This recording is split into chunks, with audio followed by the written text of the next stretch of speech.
precipitous decline in the crash of 2008 because they had leveraged their financial sector to the hilt, and when the global recession hit, Iceland was absolutely devastated. And one of the responses of Iceland was to decide to write a new constitution with rules that would prevent that kind of disaster from ever happening again. So they appointed a constitutional council of 24 citizens who toured around Iceland collecting ideas for the new constitution. They got together at the end of that process and recognized that they didn't actually have the expertise they wanted to draft a constitution to meet their needs. So they put their heads together and they thought, well, what could we do?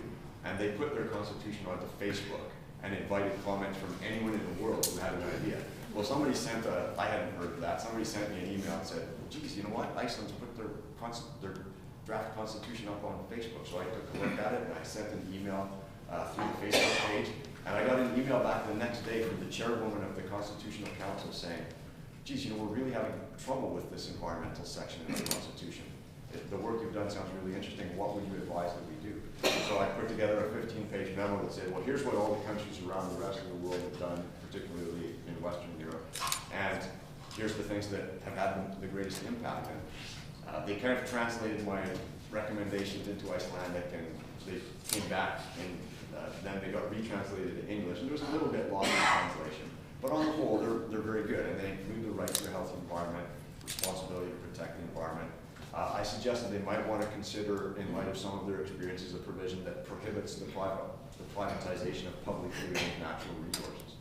And they put that into their draft constitution. Last Saturday, they had a public referendum on the constitution. They asked, did people generally agree with the draft? And then they asked a series of 6 questions about what they thought might be controversial issues.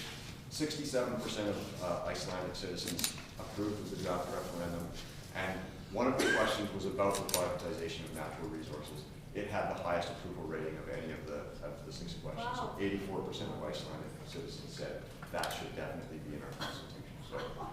So it's passed the public referendum, and now it goes back to Parliament for final ratification, and then Iceland will have a new constitution. Now, I'm not really even sure what kind of provisions they've put in there to safeguard the banking sector, but I expect they're pretty strong as well.